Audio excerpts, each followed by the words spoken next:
প্রিয় বন্ধুরা, গোটা বিশ্ব ব্রহ্মাণ্ড ঠিক কিভাবে সৃষ্টি হয়েছিল তার ইতিহাস খুঁজতে গেলে আমাদের বিজ্ঞান পড়তে হয়, ভূগোল জানতে হয়, এমনকি প্রতিটি ধর্মশাস্ত্রেও তার ধারণা আমরা পেতে পারি। আজ আমি আপনাদের সাথে শেয়ার করতে চলেছি এই জগতের সৃষ্টি ঠিক কিভাবে হয়েছিল আর কে এই জগতের সৃষ্টি করেছেন তার সম্পর্কে। উপনিষদের ঐতরীয় ভাগে এক্স্যাক্টলি কি বলা হয়েছে তার সম্পর্কে আমরা আজকে জানবো। সো ভিডিওটি শুরু করার আগে আপনাদের কাছে একটাই আমার রিকোয়েস্ট, ভিডিওটিকে বন্ধুদের সাথে শেয়ার করতে ভুলবেন না, চ্যানেলটিকে সাবস্ক্রাইব করে আমাদের সাথে এবং পাশে থাকবেন। তো দেরি না করে চলুন শুরু করা যাক আজকের ভিডিও। বন্ধুরা, ঐতিহ্য উপনিষদের প্রথম শ্লোকটিতে বলা হয়েছে, সৃষ্টির পূর্বে এই দৃশ্যমান জগৎ একমাত্র অদ্বিতীয় আত্মস্বরূপেই বর্তমান ছিল, নিষ্ক্রিয় ক্রিয়াযুক্ত অপর কিছুই ছিল না। সে আত্মা এমনটা চিন্তা করলেন, আমি সমস্ত লোকের সৃষ্টি করব। দ্বিতীয় শ্লোকে বলা হয়েছে, এই পরমাত্মা লোকসমূহের সৃষ্টি করলেন, যেমন ধরুন অম্ভলোক অর্থাৎ যা জলকে ধারণ করে, মরীচি লোকসমূহ অর্থাৎ অন্তরিক্ষ বা আকাশ, মরলোক অর্থাৎ পৃথিবী যেখানে সবকিছুই মরণশীল, এবং অপলোক অর্থাৎ যে সকল কিছু পৃথিবীর নিম্নভাগে অবস্থিত বা সরলভাবে বলতে গেলে পাতাল লোক। তৃতীয় শ্লোক, লোক সৃষ্টির পরে সেই পরমাত্মা চিন্তা করলেন, এই সমস্ত লোকের তো সৃষ্টি হলো, এবার এদের রক্ষার জন্য লোকপাল সমূহ অর্থাৎ দেবতাগণের সৃষ্টি আবশ্যক, কারণ রক্ষাকর্তা না থাকলে এই জগৎ সকলের ধ্বংস অবশ্যম্ভাবী। এই দেবতাগণ আবার জীবের ইন্দ্রিয় সমূহের অধিষ্ঠাতা। এরূপ ঈশ্বর জল প্রধান পঞ্চভূত থেকে পুরুষাকার গঠন করলেন। চতুর্থ শ্লোকে বলা হয়েছে, ঈশ্বর সেই পুরুষাকার পিণ্ডকে উদ্দেশ্য করে সংকল্প করলেন, সেই সংকল্পের ফলে পাখির ডিমের মতো মুখবিভর ফুটে উঠল। সেই মুখবিভর থেকে বাগেন্দ্রিয় এবং বাগেন্দ্রিয় থেকে তার দেবতা অগ্নি প্রকাশ পেলেন। এরপর নাকের গর্ত দুটি ফুটে উঠল।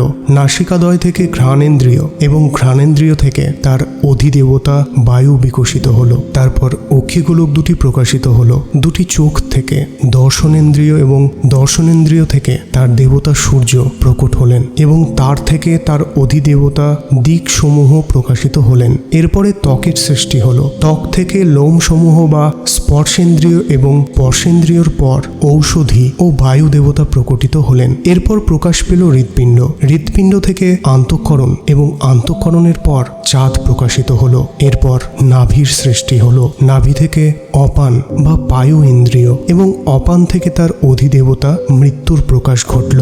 পঞ্চম শ্লোকে বলা হয়েছে, সেই দেবতাগণ ঈশ্বর দ্বারা সৃষ্টি হয়ে মহা সংসার সাগরে পাড়ি দিলেন। দেবতাগণের উৎপত্তি স্থান ওই পিণ্ডাকৃতি পুরুষকে পরমেশ্বর ক্ষুধা ও তৃষ্ণার সাথে সংযোজিত করলেন। ক্ষুধা তৃষ্ণা পীড়িত দেবতাগণ স্রষ্টা ঈশ্বরকে বললেন, আমাদের জন্য আশ্রয়স্থান বিধান করো, যে আশ্রয়স্থানে প্রতিষ্ঠিত হয়ে আমরা অন্ন ভোজন করতে পারি। 6 নম্বর শ্লোক, দেবতারা এইসব বলার পর স্রষ্টা তাদের জন্য গরুর আকৃতি বিশিষ্ট একটি পিণ্ড আনলেন। তা দেখে দেবতাগণ বললেন, আমাদের পক্ষে এটা যথেষ্ট নয়। তখন স্রষ্টা তাদের জন্য একটি অশ্বাকৃত পিণ্ড আনলেন। তারা বললেন, এটাও আমাদের পক্ষে যথেষ্ট নয়। প্রিয় বন্ধুরা, গরু ঘোড়া প্রভৃতি মানুষ অপেক্ষা নিম্ন স্তরের জীব। এই শ্রুতির মাধ্যমে স্পষ্ট বোঝা যায় যে সৃষ্টিক্রমে মানুষের আগেই গরু ঘোড়া প্রভৃতি জীবের আবির্ভাব হয়েছিল। আধুনিক বিজ্ঞানেরও কিন্তু একই মত। বৈজ্ঞানিকরা মনে করেন নিম্ন শ্রেণীর জীবই এভলিউশন বা বিবর্তন ক্রমে উন্নত শ্রেণীর জীবে পরিণত হয়েছে। 7 নম্বর শ্লোক, সৃষ্টিক্রমে সর্বশেষে মানবদেহের আবির্ভাব হলো। তা দেখে দেবগণ বললেন, এই অধিষ্ঠান অতি সুন্দর হয়েছে, সমস্ত পুণ্যকর্মের কারণ বলে পুরুষই যথার্থ সুন্দর। তখন ঈশ্বর তাদেরকে বললেন, তোমরা যার যার উপযুক্ত স্থানে প্রবেশ করো। 8 নং শ্লোকে বলা হয়েছে, ঈশ্বরের আদেশ পেয়ে সমস্ত ইন্দ্রিয় দেবতাগণ নিজ নিজ ইন্দ্রিয়ে প্রবেশ করলেন।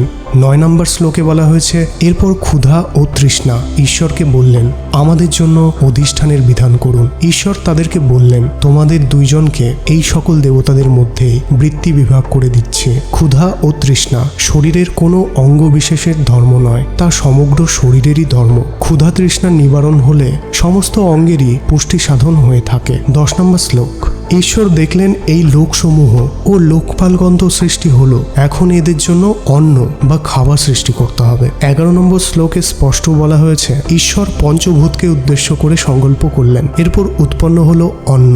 এর পরের শ্লোকগুলিতে অন্ন ভোজন তারা কিভাবে করবে, অর্থাৎ খাবার তারা কিভাবে খাবে তা নিয়ে সংশয়ের কথা বলা হয়েছে। সেই অন্নকে তারা প্রথমে ঘ্রাণেন্দ্রিয়র মাধ্যমে, তারপর একে একে নানান ইন্দ্রিয়ের মাধ্যমে গ্রহণ করার চেষ্টা করলো, কিন্তু বরাবরই তারা ব্যর্থ হলো। এরপর সেই আদিপুরুষ মুখ গহ্বর থেকে নিম্ন নাভিগামী বায়ু দ্বারা ওই অন্নকে গ্রহণ করতে চাইলেন এবং তা গ্রহণ করতে সমর্থ হলেন। প্রিয় বন্ধুরা, আপনাদের মনের গভীরে থাকা সৃষ্টিসমূহের নানান প্রকার প্রশ্নের উত্তর আশা করি এই ভিডিওতে এতক্ষণে আপনারা পেয়ে গেছেন। এর পরেও যে সংশয়ের দেখা দেয় সেটি হলো পরম ব্রহ্ম থেকে দেবতাদের সৃষ্টি হলো, তারপর পশু সমূহের সৃষ্টি হলো, এরপর উন্নত জীব মানুষের সৃষ্টি হলো, এরপর সেই সকল মানুষ থেকে কিভাবে অধিক মানুষের সৃষ্টি হলো বা তারপর তাদের সাথে কি হলো জানতে চাইলে ক্লিক করুন এই ভিডিওতে। তো আজকের মতো এই পর্যন্তই, দেখা হচ্ছে নেক্সট ভিডিওতে খুব শীঘ্রই। ভিডিওটি লাইক ও বন্ধুদের সাথে শেয়ার করতে অবশ্যই ভুলবেন না। আপনাদের মতামত কমেন্ট বক্সে অবশ্যই জানাবেন। চ্যানেলে প্রথমবার এসে থাকলে চ্যানেলটিকে অবশ্যই সাবস্ক্রাইব করতে ভুলবেন না। ভালো থাকবেন, সকলে সুস্থ থাকবেন।